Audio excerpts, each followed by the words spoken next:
Colônia é a maior cidade alemã do Estado Federal da Renânia e a quarta cidade mais populosa da Alemanha, depois de Berlim, Hamburgo e Munique, com pouco mais de 1 milhão de habitantes.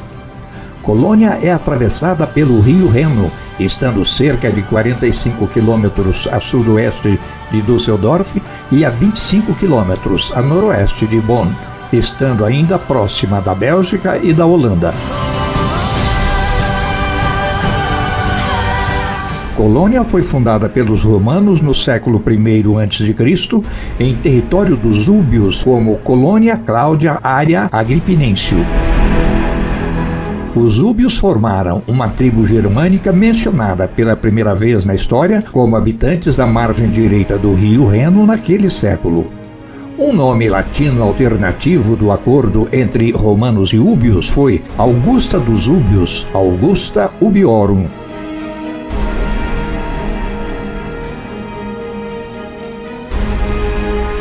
A cidade funcionou como a capital da província romana da Germânia Inferior e como sede dos exércitos romanos na região, até ser ocupada pelos francos em 462.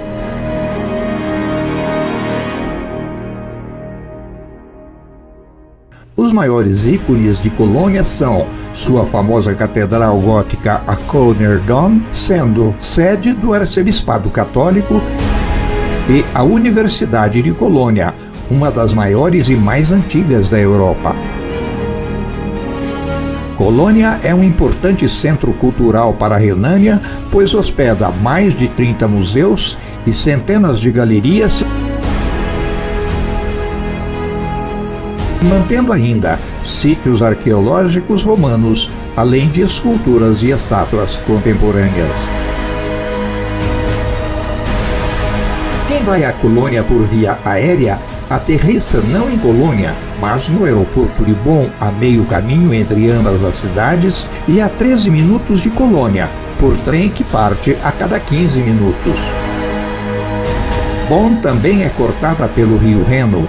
É uma cidade independente com pouco mais de 300 mil habitantes e que foi a capital da República Federal Alemã, ou Alemanha Ocidental, entre 1949 e 1989.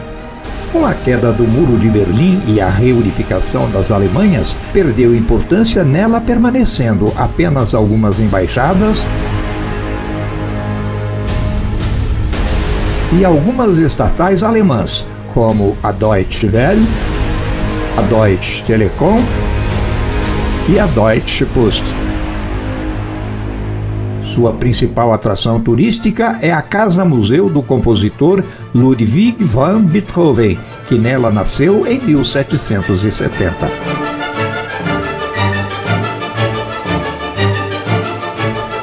Tem uma universidade com 30 mil alunos, formada por 7 faculdades e 6 institutos, e 8 de seus docentes e cientistas já ganharam o Prêmio Nobel. Deixando Bonn por via férrea, após menos de 15 minutos desembarca-se na Hauptbahnhof, ou Estação Ferroviária Central de Colônia, sendo contabilizado como um dos 280 mil passageiros que usam esta estação diariamente. Mesmo assim, essa é considerada apenas a 5ª estação ferroviária da Alemanha. No seu piso inferior, há um grande shopping com centenas de lojas, belas boutiques, bares e restaurantes finos e populares, além de um grande saguão destinado a informações e vendas de bilhetes e passagens para a maioria das cidades alemãs. A ela também estão conectadas muitas das grandes cidades de outros países europeus, como Bélgica, Holanda e França.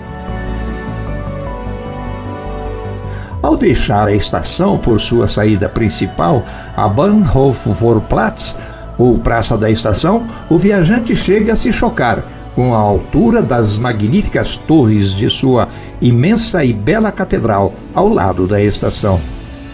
A Catedral de Colônia é o principal ícone e atração turística maior da cidade e será mostrada em detalhes no encerramento deste vídeo. Vamos passar pela face sul da catedral para conhecer outro ícone de Colônia, a ponte Hohenzollernbrücke, que atravessa o rio Reno no seu quilômetro 688. Originalmente era uma ponte ferroviária e rodoviária.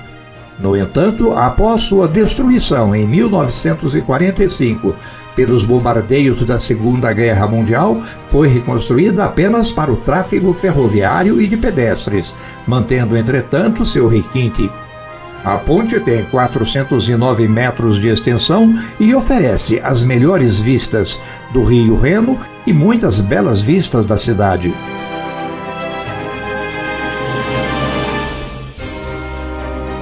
A ponte é conhecida como um local romântico pelos casais que penduram cadeados do amor nas grades, à semelhança do que acontece em Paris, Moscou e Praga. Os cadeados fazem parte do movimento que começou em 2008. Os cadeados normalmente possuem as iniciais ou uma mensagem gravados e são pendurados nas grades, entre a calçada e os trilhos. A chave é então atirada no rio, impedindo sua reabertura, de modo a representar amor e comprometimento eternos. Por essa razão, a ponte é também conhecida como Ponte dos Cadeados e Ponte do Amor. Compre um cadeado, faça uma gravação e pendure-o na grade. Ou caminhe pela ponte divertindo-se com a leitura das mensagens doces, tristes e muitas vezes estranhas, gravadas nos cadeados. A ponte foi originalmente construída em 1911 e recebeu o nome da dinastia Hohenzollern. Esta família governou a Alemanha até a Revolução de 1918, quando foram forçados a abdicar. Aliás, várias estátuas de imperadores desta família se distribuem pelas cabeceiras da ponte. Hoje, mais de 1.200 trens cruzam a ponte diariamente. A ponte também se tornou atração turística de Colônia e oferece uma vista espetacular da catedral da cidade. É interessante atravessar toda a ponte até a margem direita do Reno, que lhe oferecerá visão panorâmica do rio, da ponte toda, da belíssima catedral, da igreja de Saint Mauritius, enfim, da margem esquerda do Reno. O rio Reno é um curso de água com 1.233 quilômetros de extensão que atravessa a Europa de sul a norte. Seu nome é de origem celta e significa fluir. O Reno nasce nos Alpes, no leste da Suíça, no cantão de Grisões, e deságua no Mar do Norte, no delta do Reno-Mossa-Escalda. Juntamente com o rio Danúbio, o Reno constituía a maior parte da fronteira setentrional do Império Romano, sendo chamada de Renos por essa civilização.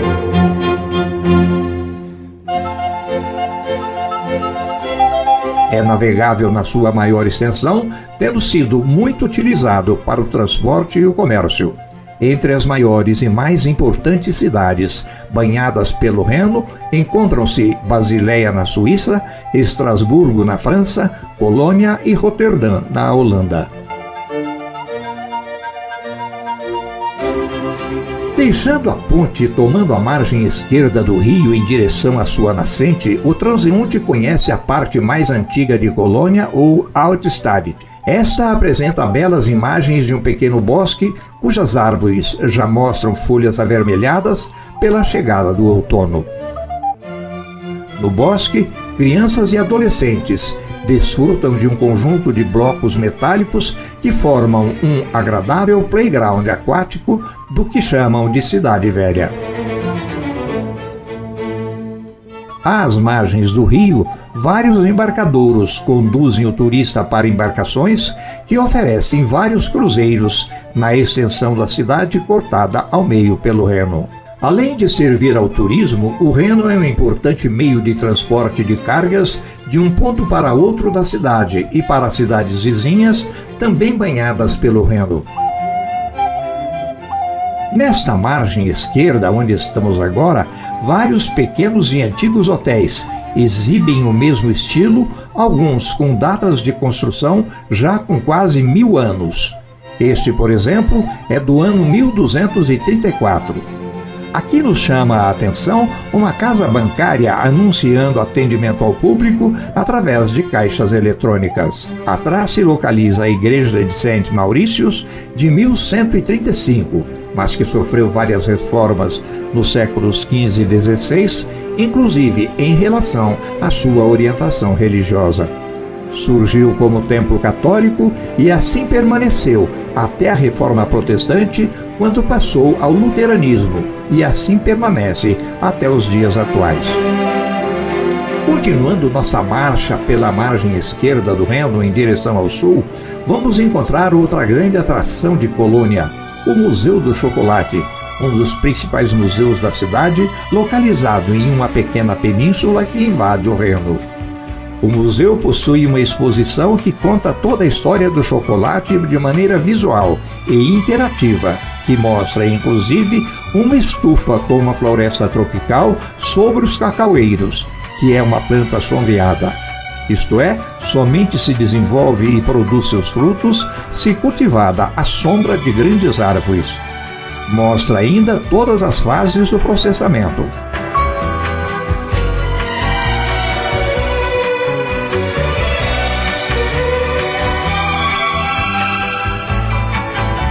O processo teve início há cerca de 3.000 anos atrás. Os maias e astecas já consumiam um tipo de chocolate amargo obtido deste fruto, que existia em abundância na região, mesmo antes do descobrimento da América no final do século XV. Já na Europa, no século XVI, o chocolate era um alimento da nobreza e era consumida no maior requinte, em pratos de porcelana e utensílios de prata. Alguns desses itens podem ser vistos na exposição do museu. O chocolate tornou-se ainda mais popular no final do século XVII, sendo consumido principalmente na forma líquida, combinada com bebidas alcoólicas. Outro curioso museu de Colônia é a Casa Farina ou Museu do Perfume, localizado em uma esquina da Praça da Catedral. Neste local nasceu a famosa Água de Colônia, criada por Johann Maria Farina, de origem italiana, em 1709, que o denominou Eau de Cologne, em honra à cidade que o havia adotado. O perfume é como um buquê das melhores essências. O primeiro indício de bergamota refrescante é acompanhado por jasmim e violeta, seguida por sândalo quente e incenso. A Eau de Cologne é uma fragrância atemporal para homens e mulheres, que leva apenas essências de alta qualidade, o que faz o perfume ser famoso até os dias atuais.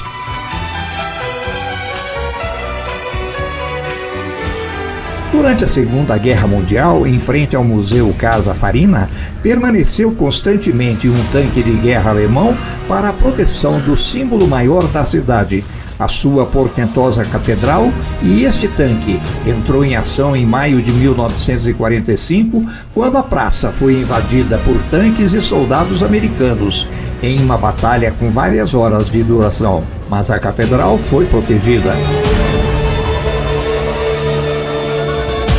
Vamos embarcar em um bus tour para conhecer o sistema viário de Colônia, sua arquitetura atual, um pouco de sua história e curiosidades sobre a cidade. Colônia foi a maior cidade da Alemanha em vários momentos da história, e durante a maior parte da Idade Média era um local que sequer se registraria como uma grande cidade em termos populacionais pelos padrões modernos.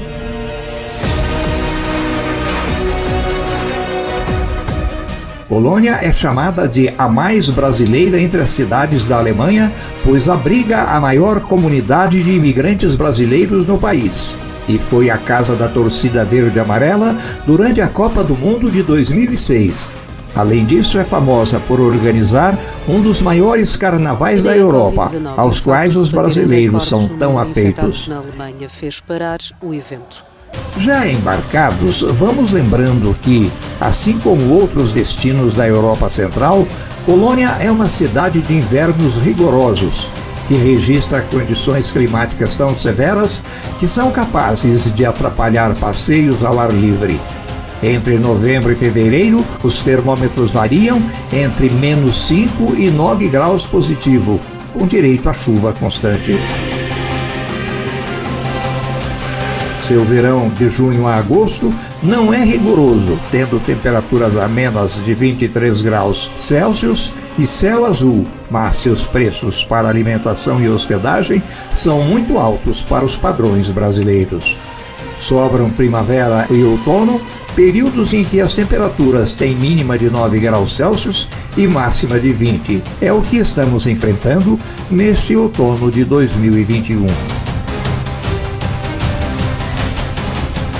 Mesmo 75 anos após, é praticamente impossível visitar uma cidade alemã sem se reportar à Segunda Guerra Mundial, iniciada em 1939 pelo nazista Adolf Hitler, e somente terminada em abril de 1945 com o suicídio do mesmo e de mais alguns membros do partido.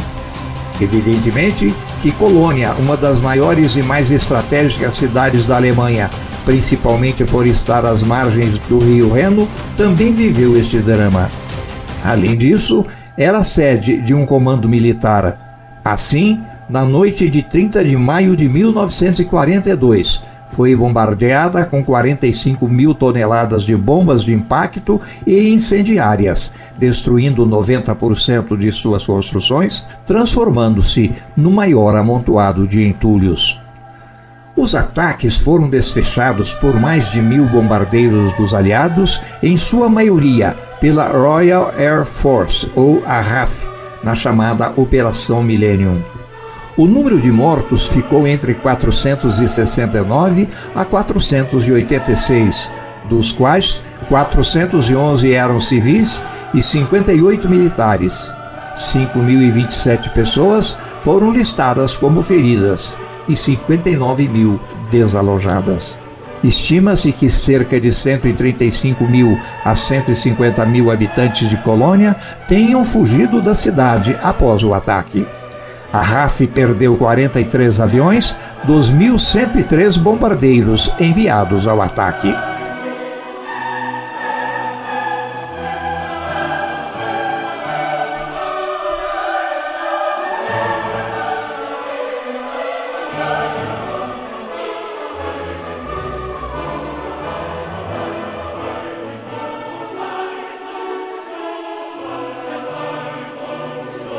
A guerra foi declarada terminada em 8 de maio de 1945 em Berlim, com a rendição incondicional dos nazistas. As grandes cidades alemãs estavam praticamente destruídas. O arquiteto e planejador urbano Rudolf Schwarz referiu-se à Colônia como o maior monte de entulhos do mundo.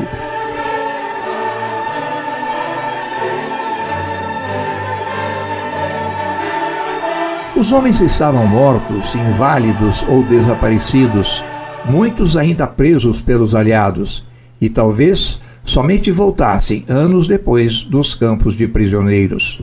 Porém, era chegada a hora da reconstrução das cidades e do país. Em 1º de junho de 1945, as mulheres das grandes cidades alemãs receberam a ordem para remover entulhos e selecionar material para reaproveitamento e reconstrução da cidade.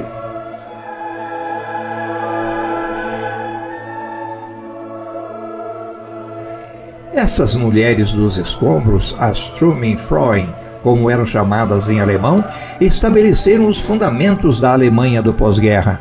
Trata-se de uma cena típica após a Segunda Guerra Mundial na Alemanha destruída. Longas filas de mulheres sobre montanhas de escombros. Munidas de baldes, elas juntavam e limpavam pedras e tijolos nas cidades arrasadas pelos bombardeios. Com lenço na cabeça, avental rasgado e sapatos poídos, essas mulheres tinham um ritmo de trabalho parecido com uma linha de montagem. Do alto dos montes de escombros, passavam os tijolos de mão em mão até chegarem ao solo, onde eram limpos e empilhados para serem reutilizados nas construções.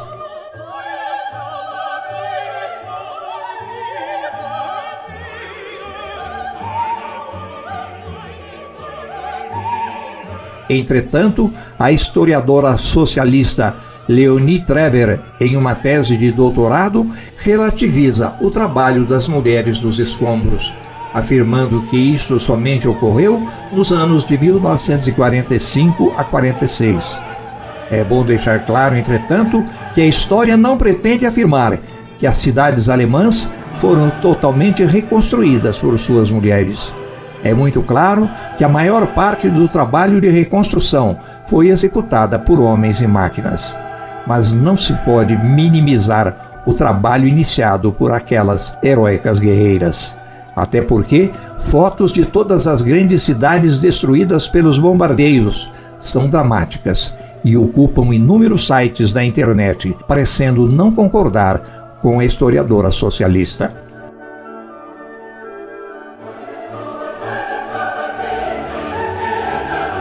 Os últimos bombardeios contra as cidades alemãs na Segunda Guerra Mundial foram arrasadores.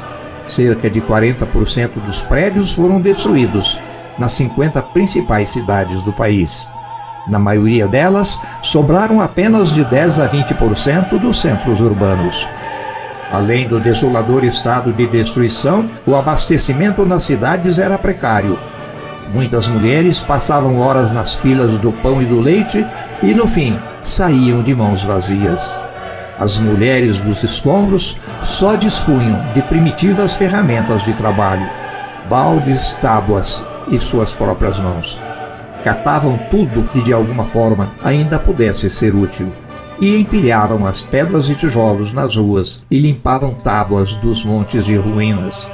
E foram estas mulheres de ferro que iniciaram a reconstrução desta belíssima cidade, cujas ruas percorremos agora. Apesar de ser uma cidade da Idade Média, Colônia perdeu muitas das características desse período por ter sido quase que totalmente destruída pelos bombardeios da Segunda Grande Guerra, mantendo apenas a sua catedral e um monumento ou outro. Hoje, Colônia é esta linda cidade que vemos agora, com ruas largas, grandes avenidas bem planejadas, arquitetura moderna, ricamente colorida, extremamente arborizada, com lindos parques e jardins. Impossível para quem permanece por apenas 2 dias na cidade reconhecer o nome de cada um de seus bairros, mas sua arquitetura funciona como um suave colírio para os olhos.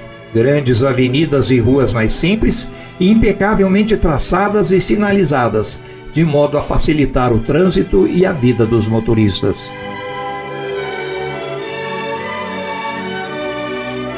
Em muitos trechos, as linhas de seu magnífico metrô de superfície correm paralelas às grandes avenidas.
Nosso Bus Tour se iniciou e terminou em frente à grande Catedral de Colônia. Algumas das principais ruas comerciais de Colônia partem da face sul da catedral e se alongam pela Altstadt ou Cidade Velha. É o caso, por exemplo, da Hohestrasse, uma das mais conhecidas ruas da cidade. Aliás, todo o entorno da catedral é muito movimentado, tendo outras igrejas, museus, galerias, hotéis e grandes cervejarias, sempre apinhadas de frequentadores degustando vários tipos da excelente cerveja alemã. Uma das galerias homenageia a bela mulher alemã, coberta com uma túnica às costas, mostrando sua frente nua.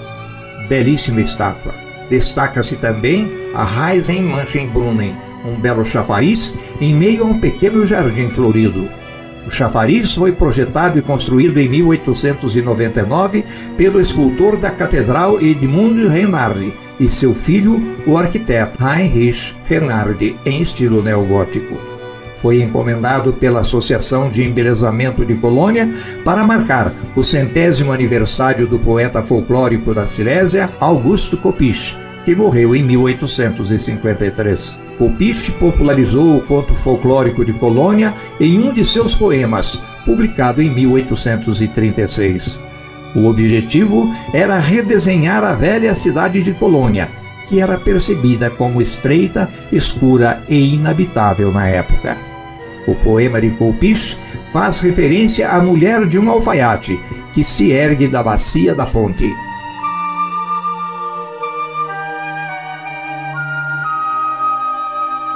Esta traz à sua direita e esquerda 5 conjuntos de estátuas de gnomos ou anões, executando atividades do dia a dia dos habitantes da cidade, como trabalhos do pedreiro, do açougueiro, do padeiro, etc.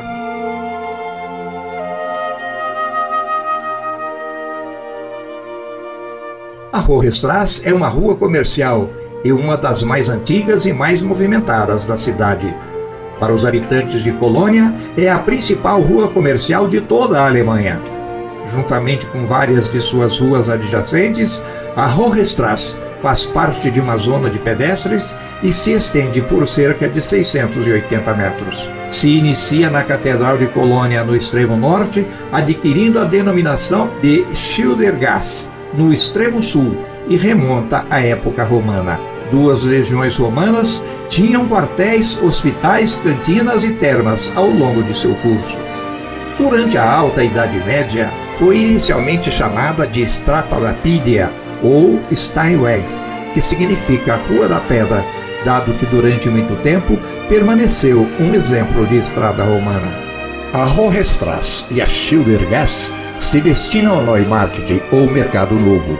Com 13 mil pessoas passando por elas a cada hora, são das ruas mais movimentadas da Europa, de acordo com uma pesquisa de 2008 da empresa GfK. As ruas também remontam à época romana, quando eram a Decumanus Maximus da cidade. Decumanus Maximus era o nome dado pelos romanos para a principal rua da cidade, orientada no sentido leste-oeste. Durante a Idade Média, a Schildergasse foi o lar de muitos artistas que pintaram brasões heráldicos. Daí o nome da rua, que significa placa ou escudos.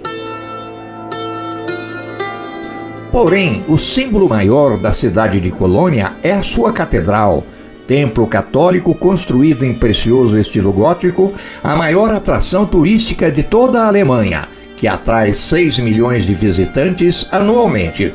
Foi classificada como Patrimônio da Humanidade em 1966. Sua história se inicia mesmo antes de sua existência.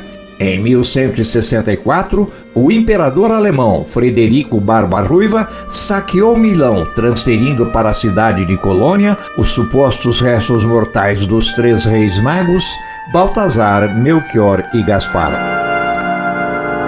Colônia então se transformou em local de peregrinação, e a afluência de fiéis era tão grande que a catedral da época não a comportava. Por isso, em 1248, foi iniciada a construção desta igreja. A planta era do mestre de construções Girard, trazido especialmente de Amiens, na França. Seu projeto previa uma igreja gótica, estilo predominante na época. Deveria ser ainda mais majestosa, alta e elegante do que as francesas de Chartres, Reims e Amiens, a fim de abrigar um grande tesouro, a arca com as relíquias dos 3 reis magos.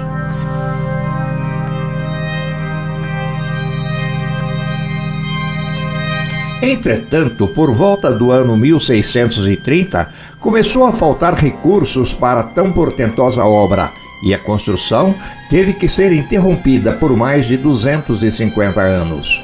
Em 15 de outubro de 1880, graças a generosos recursos do Tesouro da Prússia e doações vindas de toda a Alemanha, a chamada Rainha das Catedrais era concluída oficialmente, sendo o prédio mais alto do mundo e dedicada a São Pedro e Nossa Senhora. Sua fachada principal, voltada para o setor oeste da cidade, apresenta 3 portais, sendo o central consideravelmente maior, com 2 aberturas para a recepção do público. Os portais são ladeados por rico e delicado estatuário.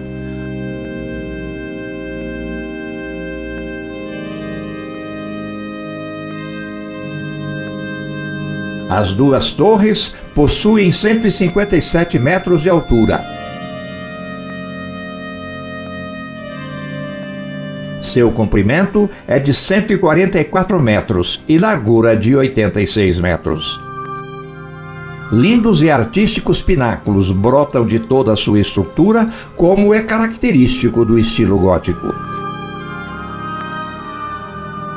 Em 1794, Colônia foi ocupada pelas tropas de Napoleão e a catedral foi usada por muitos anos para fins profanos. Por exemplo, como depósito de armas. Só em 1801 voltou a ser uma casa de orações. Suas vigorosas colunas dividem-na internamente em 5 naves, tendo as centrais 43 metros de altura.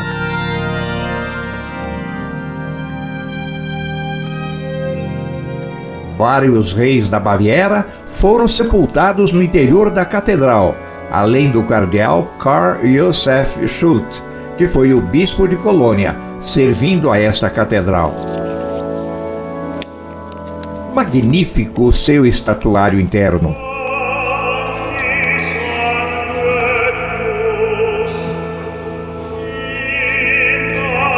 Seus finíssimos vitrais atingem a 10.000 metros quadrados das mais expressivas imagens sacras.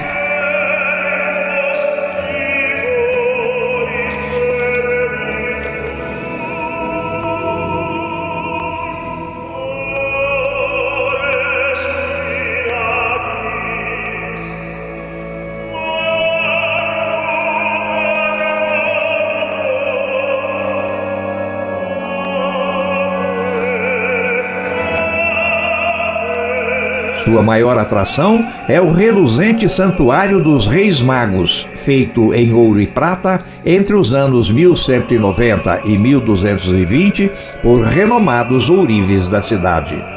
A decoração artística da rica arca consiste em figuras douradas e prateadas, douradas ao fogo, placas de filigrana com gemas, pedras semipreciosas e camafeus, esmalte derretido em colunas, arcos e perfis. O programa de gravuras nos conta a história da salvação, desde o começo dos tempos até o juízo final. É considerado o maior relicário da Idade Média. Durante os bombardeios da Segunda Grande Guerra, Colônia se transformou em um amontoado de escombros. A catedral, apesar de danificada por 14 bombas, sobressaía no meio dos destroços e do caos como uma esperança. As torres altaneiras permaneceram intactas, encorajando a população para recomeçar. Mas o esplêndido edifício, que nem as guerras conseguiram destruir, enfrenta hoje 2 ameaças constantes: o tempo implacável e a poluição, que já a mostra enegrecida. Sabe-se que a chuva ácida, resultante da combustão de carvão e óleo e comum em regiões altamente industrializadas, agride principalmente o calcário e o arenito, usados na construção deste magnífico patrimônio cultural da humanidade. Colônia é, sem dúvidas, um destino que muito enriquecerá histórica e culturalmente.